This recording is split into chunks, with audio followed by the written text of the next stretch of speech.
we promised you a great main event here tonight. WrestleMania! WrestleMania is running west.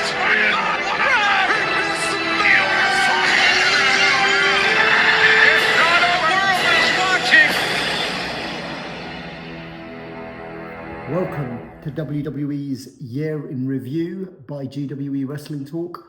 So I'm going to talk through the PLEs this year. I'm going to talk through the wrestlers of the year. Blue's going to join in, the Blue American Nightmare himself. It was the year Cody finished the story. I'm going to be talking about matches of the year. I'm going to trying to do it in some kind of chronological order and talk through what I think were the best matches, who had the best years in terms of wrestlers, shows, etc., in the WWE. Sorry for that minor interruption there. Blue decided to join in. So we're going to start with Day 1 Raw, which took place in January. So this was an interesting one because they promised a former WWE champion, former world champion, to appear. And we got Don't Hinder the Jinder Mahal, which obviously was a tease for, I think, probably a badly kept secret of, or maybe it wasn't a badly kept secret, I can't remember at the time. I think we thought it was. But I think the hints were that it was going to be the Brahma Bull himself. And it wasn't the final boss. This was The Rock, appearing for pretty much one of the last times as The Rock. Big baby face, huge pop, typical Rock appearances he's had in the last 6 or 7 years. A bit of chat with Jinder Mahal, a people's elbow, rock bottom, people's elbow, whatever it was, all of that finished. But The Rock actually picked up the mic afterwards as well. And it became the start of the road to what we thought was going to be the road to WrestleMania, or the path that was going to go to WrestleMania, is when The Rock was talking about where he's going to eat tonight. Where he's going to sit when he goes to the bar tonight. Is he going to sit at the bar? Is he going to sit in a booth? Or is he going to sit at the head of the table? And now this was a great pop because it was levels to the pop. It started and then people realized what he had said, what he was saying, and it just got louder and louder and louder. And it looked like we were on a collision course for Roman Reigns and The Rock at WrestleMania. And I think this is where we were going. Obviously, the build-up before this was all about Cody finishing his story, and he was heading that way. Had a great year without the belt. But a great 9 months since the last WrestleMania without the belt, but that's what we thought. And then we head to the Royal Rumble, and in the Royal Rumble, I'm expecting CM Punk to beat Cody when they're into the final two, because I'm assuming Cody doesn't get to finish his story this year. CM Punk will win. Obviously, he got injured. We didn't know that at the time in the match. CM Punk gets a world title shot. Maybe he gets his WrestleMania main event finally on night 1 against Seth Rollins, which it looks like was the plan. Didn't happen. We instead got Cody Rhodes winning and then pointing to Roman Reigns. Now, if you've seen the YouTube documentary that WWE put out, you know that there was plans, it was changed, who knew what. No one really knows the full story because I can't imagine that was completely the truth. But Cody Rhodes says he was going to finish the story. Then, the next SmackDown, Cody comes out, interrupts Roman Reigns, says he is going to finish the story, but not at WrestleMania, which obviously makes no sense. It's some jabroni level garbage.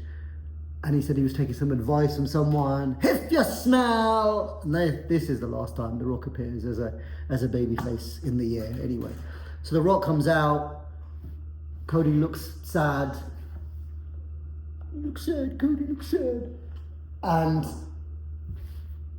we get a face-off between Roman Reigns and The Rock. Finally, get a face-off between those two. Then we get the press conference in Las Vegas to promote WrestleMania, and this is where all hell breaks loose.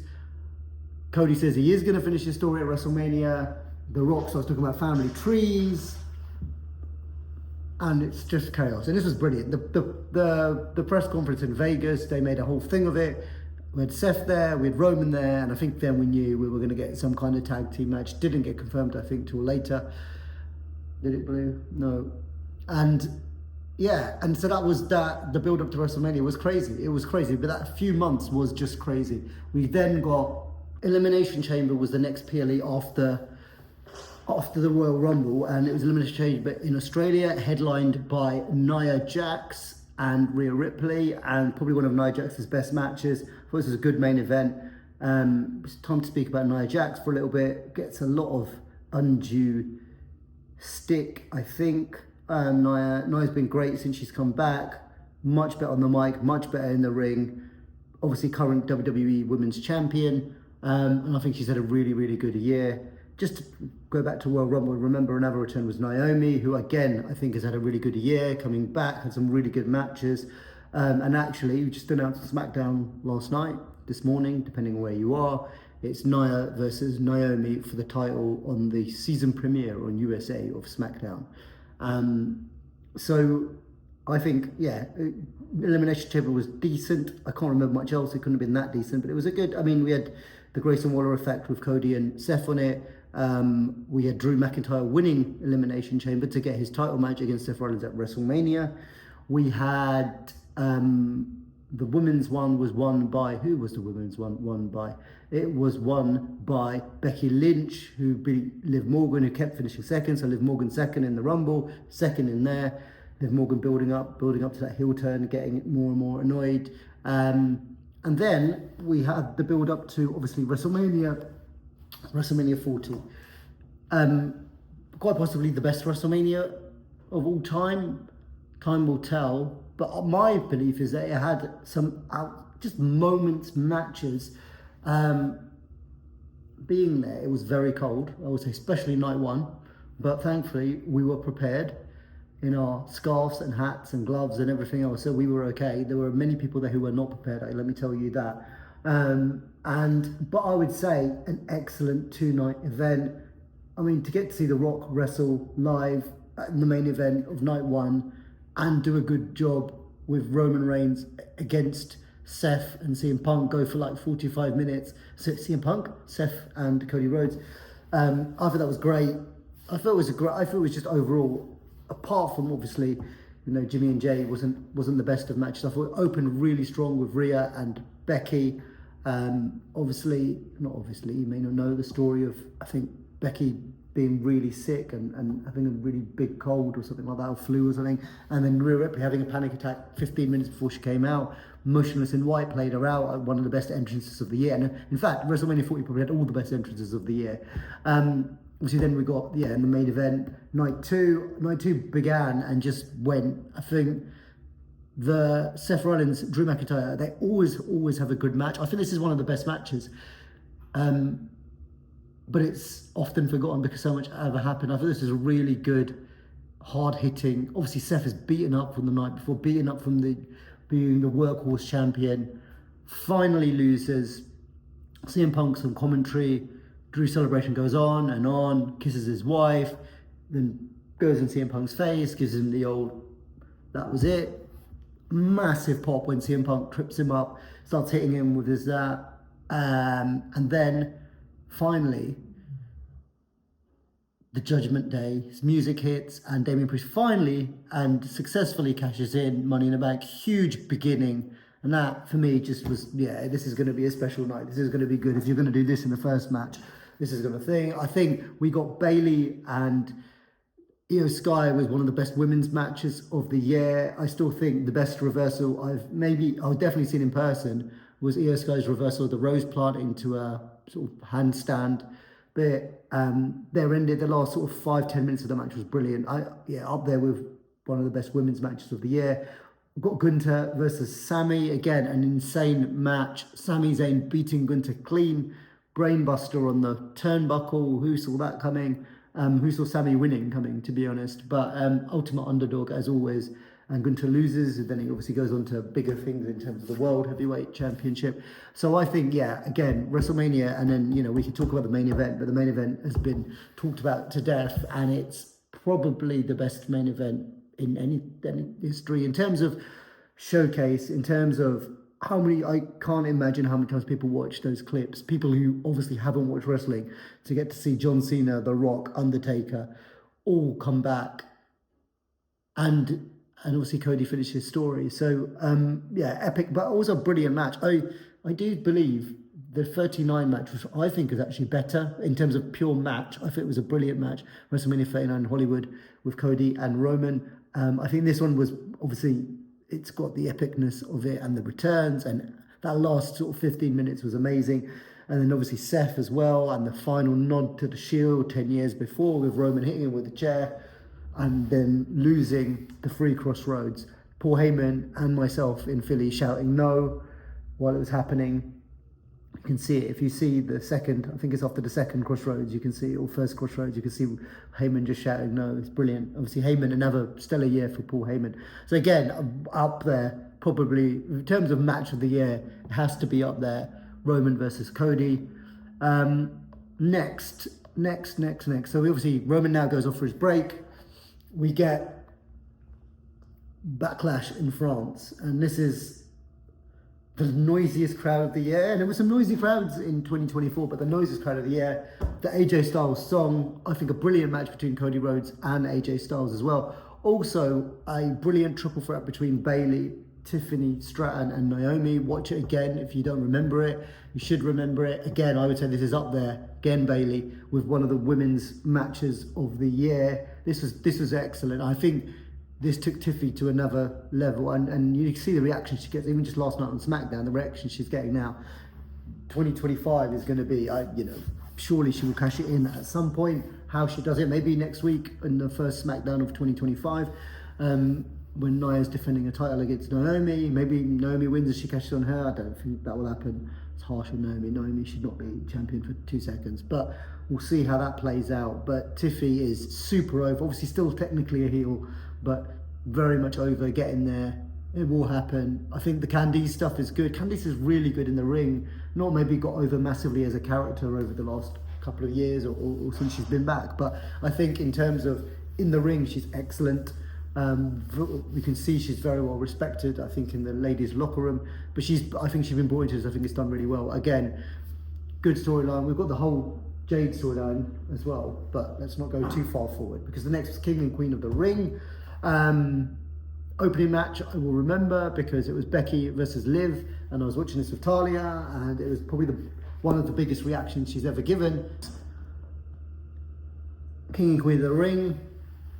Opening match, Becky versus Liv Morgan. Liv Morgan's moment. She wins the women's title for the second time, gets a moment. The first time we see Dominic interfering on her behalf, but it wasn't on her behalf. He was trying to get Becky, because obviously at this point Rhea's out because Liv took her out. That was great. It was the beginning of the Liv and Rhea story. So a few weeks before on Raw, shoulder injury, revenge for her shoulder injury, and it begins, I think, the women's feud of the year in Liv versus Rhea. So Liv wins her title. King and Queen of the Ring, really good match. Gunther and Randy Orton, slightly controversial ending, but they ran it back later at Bash in Berlin. Gunther winning King of the Ring, Nia Jax winning Queen of the Ring, and I think that was not good. So Cody versus Logan Paul. I mean, it was good. The match was okay. Logan always was a good match. Cody was a good match. But just that stupid ending with that Saudi celebrity, I have to say, I had no time for that kind of rubbish. Way too involved for my liking, but obviously crowd's liking and whatever, and I don't know. But we'll skip through that. Next, another one that myself and Talia went to, Clash at the Castle in Scotland. I loved this. This was a great event. It was a last or late decision to go, so to get plane tickets to Scotland and to get a very, very cheap hotel and some reasonable price tickets, probably the only reasonable price tickets this year in WWE for Clash at the Castle, and a really good view. I enjoyed this event. We got Chad versus, I was going to say Kurt Angle. Chad versus Sami Zayn was a great match for the Intercontinental title. Had all the bits with the Alpha Academy, and it was just a great technical match as well. Talia was furious when Jade and Bianca lost their tag team titles. It was one of the most angry she's ever been, after being one of the most happy she'd been when Liv won at the previous event. And we got a great main event. I think it was a great match. There was a moment at the beginning of the match where Damien Priest looked like he injured himself, but thankfully he hadn't. I think, again, sometimes when you go to something and you're in the massive minority who are not supporting the hometown hero, as in Drew McIntyre, and you're supporting Damien Priest, and he wins with the help of CM Punk coming out as a referee, I thought it was brilliant. Again, the match was great, and the last 5-10 minutes was brilliant. The sad and upset faces was hilarious all around us. Check out our Clash at the Castle vlog if you haven't seen it. But yeah, again, I think a really good event. Again, hot crowd as always in these international PLEs. WWE, I'm sure now will at least be doing, even if you don't count the Saudi shows, free at least. I think 2 to 4, I would say, every year of these international PLEs. They charge huge amounts for the tickets. They bring WWE out there in terms of the brand. They don't have to have all their big stars there to prove, again, in Clash of the Castle, you think of the people that weren't on the card, huge stars that weren't on the card. So Clash of the Castle, entertaining.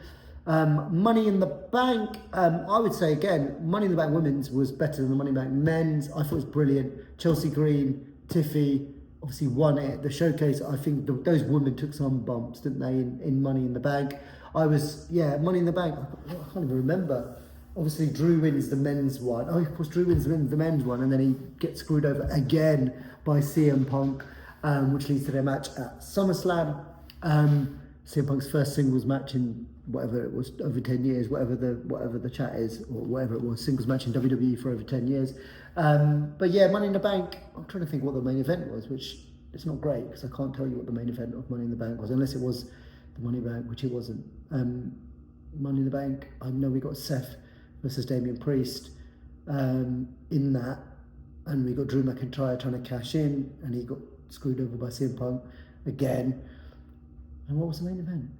Was it Solo versus Cody maybe, or Solo and someone versus Cody? I don't know, but there's a lot of those mixed six-man tags, that sort of stuff.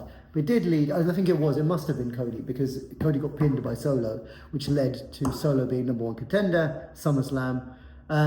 So the last one night SummerSlam in WWE history, I think, was one of the most entertaining shows of the year. Again, back to Triple H's point, WWE is on fire right now. It is on fire because there's no real bad PLEs in it. There's some are less good than others. But again, SummerSlam up there, the argument from start to finish, in terms of a one night event, up there for me with the most entertaining of the year. One of my match of the year contenders, which I know has caused a lot of controversy in people that I've spoken to about it, Liv and Rhea, the whole storyline, Jelly Roll's Liar promo video before, if you watch that, watch it on YouTube, it's brilliant. Build up to the thing. I thought it was a brilliant match, the whole shoulder popping out thing. I thought Liv and Rhea were excellent in the ring. Obviously, the whole storyline is playing out with Dom.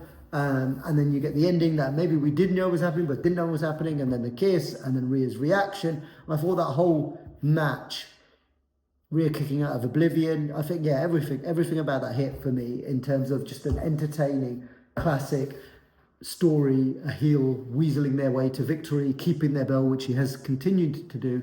Liv may lose it at Raw Netflix premiere on January 6th, but for now has kept that belt with various heel tactics, which are classic for people who've watched wrestling for many years.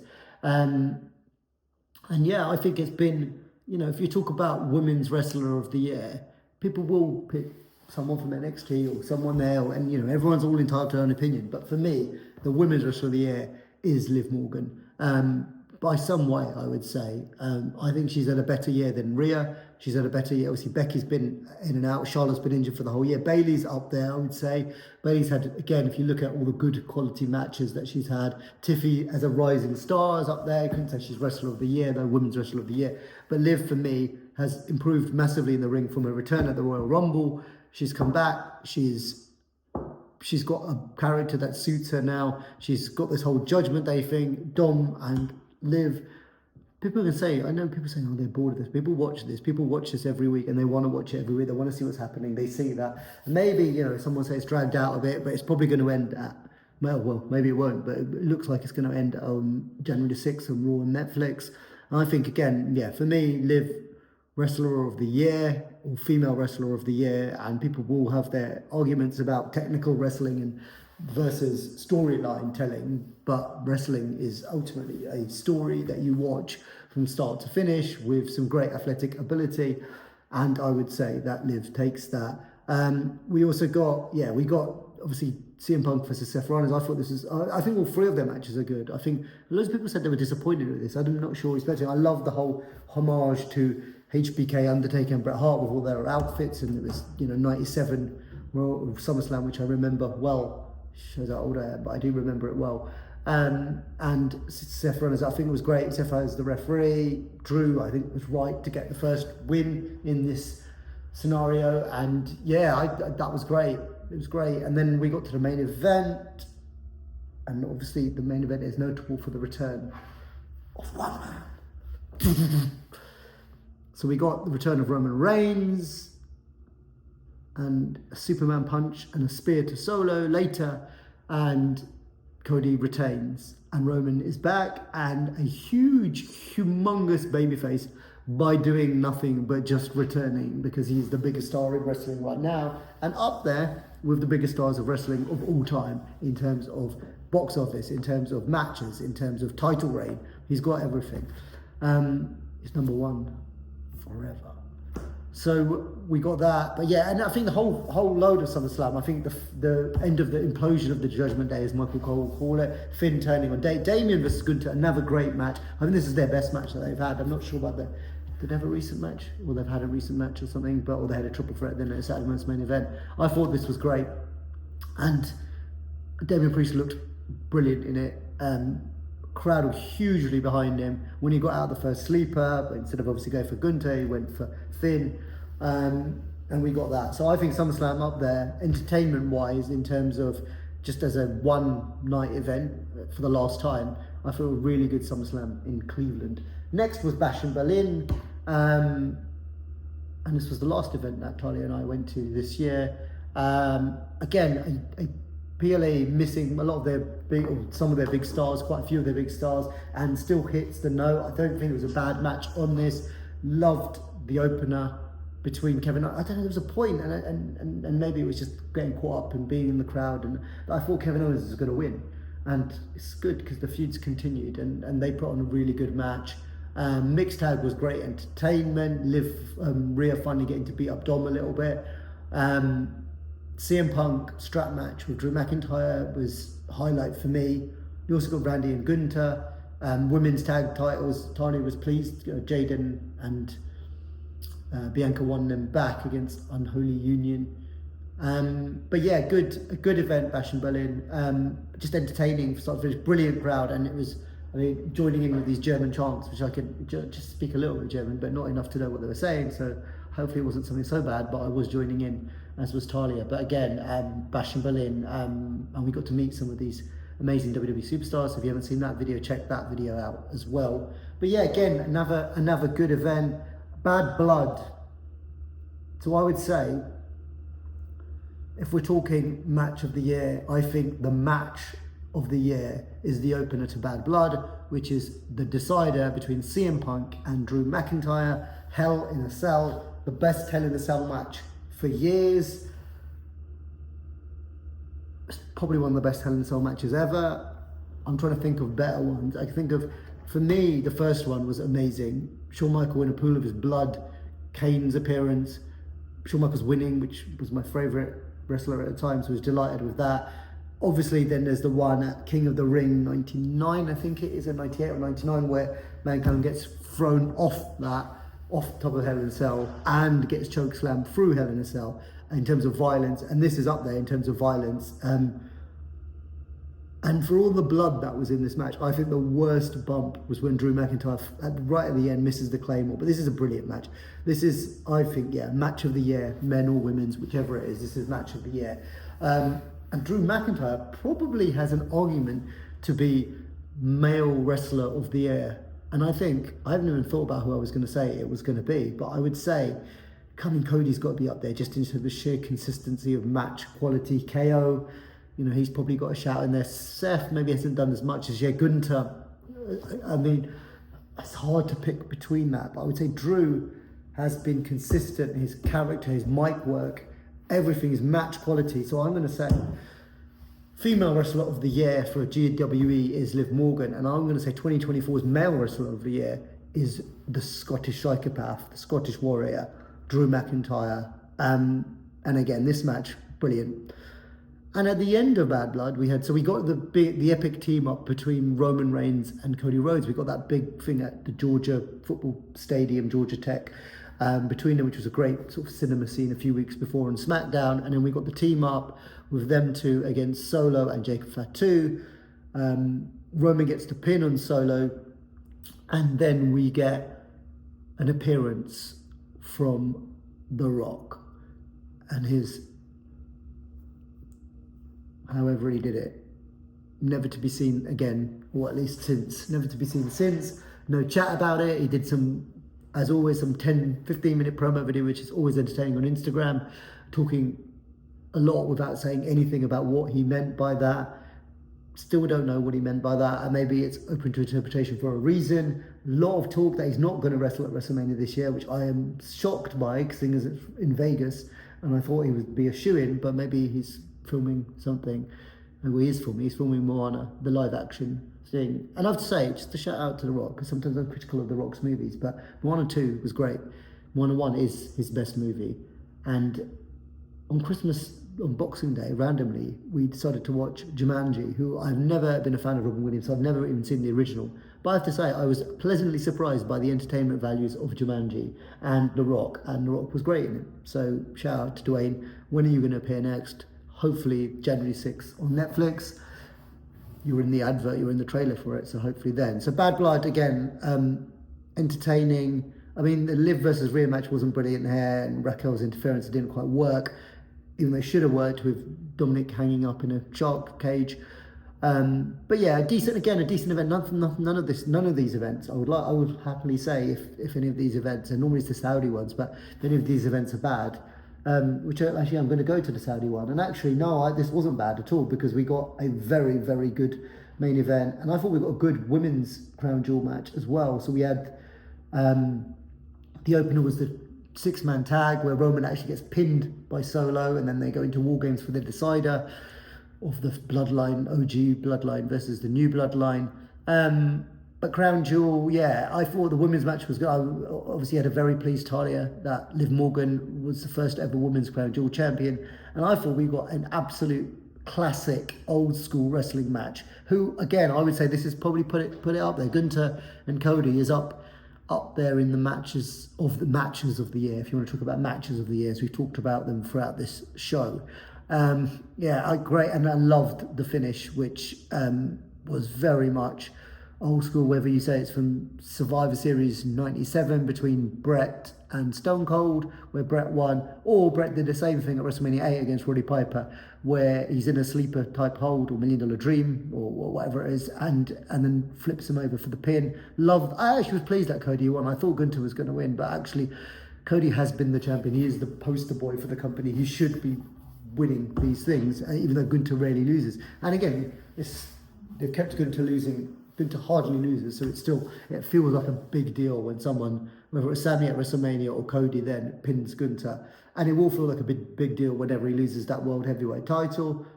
Is it going to be to John Cena at WrestleMania? Is it going to be to someone else at WrestleMania? It'll be an interesting one to see who Gunther faces at WrestleMania. And then final PLE, because we did have Saturday's main event, but final PLE was Survivor Series War Games. Got the Women's War Games, which was good. Again, I've seen some criticism of the Women's War Games. I think probably in terms of wrestling, I actually thought it was better than the Men's War Games. In terms of entertainment and spectacle and star power, you'd probably give it to the men's. And obviously, Roman Reigns is in it, CM Punk is in it, massive, big, huge wrestlers are in it. But I thought the Women's War Games was entertaining. We got that ridiculous over the moonsault from Io, where she can't see anything in the bin, and then Tiffy does her prettiest moonsault ever at the same time. I thought it was good. And Rhea puts Liv through a table with a riptide to win. I think again, War Games, another good PLE, another good solid PLE, which is now you've just this expectation level in WWE that every single PLE is going to be good. Some of them are going to be great, and some of them, like WrestleMania, or some that are going to be amazing, are going to be stuff that you're going to watch over and over and over again. But you've got this level, and this is why WWE is their TKO share price. At one point, I think it was at the end of last year, I know this because I bought some, and I should have bought a lot more, was around $89 or something. It's now $144 when I last checked. Which was a good investment, but it should have been a great investment because I should have invested my entire life savings, mortgage, house, and everything in it, and now I'd be rich. But It's on fire for the fourth time. I think I'm saying that. It's obviously got this $5 billion deal with Netflix, and I talk a bit more about that $5 billion deal with Netflix and the Raw in a different video. So again, check that video out as well. But yeah, it is just a consistent level now. And then the final event, I mean, it wasn't an event, but the final month of WWE has been Saturday Night's Main Event, which was middle of December, a couple of weeks ago. And again, an entertaining, I mean, it was in the UK, it was on YouTube, and it was huge amounts. I mean, obviously, it was off American TV. It was huge adverts, which they just said there was a hold saying advert, and then obviously the adverts on YouTube. It made it, I was like unwatchable, but it was an absolute challenge. So I'm hoping the Saturday Night's Main Event in January for us in the UK and for outside of America is going to be on Netflix, which will be a lot nicer. Happy with the pauses for the adverts, that's no problem, but not those adverts plus the YouTube adverts. So that was a bit of apart from that, but I thought it was good. A good event, you know, nothing spectacular, but again, it's not a PLE, and it's a good event. Obviously, from a WWE standpoint, showcases them on their, you know, NBC is like their version of BBC, I think, in America. So it's on every TV channel. It's on every TV basically in America. Peak time, Saturday night, and I thought it was good. But although I would probably say the best part was the package power driver that Kevin Owens delivered. But that was after the show. So that was, again, a clip on YouTube that WWE put out, and it's led to now, as announced yesterday, the first match that's been announced, probably apart from obviously the Rumbles, at Royal Rumble, is a ladder match. The Winged Eagle title, Cody's WWE title, Cody versus Kevin Owens. I think Royal Rumble is going to be huge.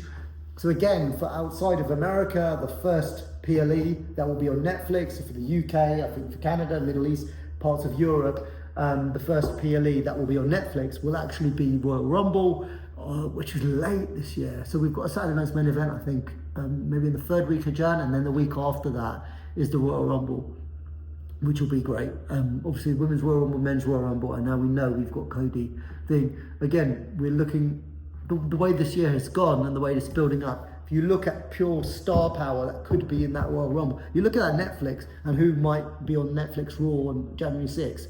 And then you look at that. But I think I would say probably from a consistency point of view, the year, I mean, it was obviously the year that GWE Wrestling Talk started. So if you want to give us credit for WWE's year, then please do give us some credit for that. And if you haven't already, please subscribe, like, and comment on this video. But yeah, really interested to see what everyone thinks in terms of what was your match of the year, who were your wrestlers of the year, what was your best PLE of the year. I haven't actually said which one is the best. I think it's hard to say other than WrestleMania. I mean, you have to say WrestleMania 40, and I think being there obviously was pretty epic. I think if I was at SummerSlam, I might say different. But yeah, in terms of that, so I'd say that's the PLE of the year. Wrestler of the year for the men's is Drew. Wrestler of the year for the women's is Liv. Match of the year, I would have to go for Drew and CM Punk, Hell in a Cell at Bad Blood. But a brilliant year. WWE, I'm not going to say it because I've said it 100 times about, you know, whether it's on fire or not. But I think a fantastic year, up there with any of the, I mean, the money, the numbers, whatever you want to go by, the viewers, whatever you want to look at, the clicks, whatever you want to look at, the measures are all up. It's up.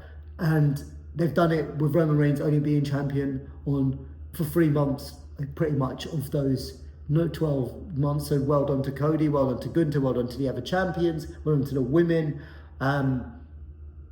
Cody's done brilliantly. I have to say, I did get the fear for Cody that he was going to go down finally after 2 years finishing the story, and then people were going to start booing him, but they didn't. And even there was a little bit of a mixed reaction when he got a power driver. But for me, that's the New York crowd. And to be fair, like what Kevin Owens is saying is the truth. KO is right, as he would say himself. But he's done brilliantly. Cody is, he's the workhorse champion. He appears on all the shows, signs every autograph, seems like a genuinely good guy, is a genuinely good guy in wrestling, is a old-fashioned babyface, which who would have thought that still works in 2024. It also brought out the year of the final boss. Obviously can't give Rock, but in terms of character of the year, I would say, I mean, I had this conversation with someone the other day. I think this is Dwayne Johnson's best work. Now again, I've already mentioned his movies and I've mentioned in previous videos about his movies, but I would say the final boss character is Dwayne Johnson's best work. So What do you think about that? So please comment with your matches, wrestlers, moments, pops. You know, pop probably has to be Undertaker, doesn't it? I mean, I think I blew Tolly's eardrum off in terms of that. And I think I've said this on the previous video. I'm going to say one last story. Is about an hour before the main event of WrestleMania, there was some chatter going on. Oh, Undertaker's in one of the VIP boxes or in one of the boxes or something in Philly and all of that. And for me, that made it even more unreal that the Undertaker's music goes off and comes on. Obviously, we were expecting maybe not expecting, but hoping for a bald rattlesnake from Texas. But maybe we'll have to wait till April 19th this year or 20th this year. And maybe we will see, because he does live close to Vegas. Right, on that note, thank you for watching what has been one of our longest videos. Check out all our other videos, like, subscribe. Thank you as always. Have a great new year. I will be back probably for a video to preview the Raw on Netflix. If not, there would definitely be a video because I'm very much considering staying up to 1 o'clock in the morning and watching it through to 4 a.m. on a work night because it is going to be huge. Right, take care. Peace out. A-Town down.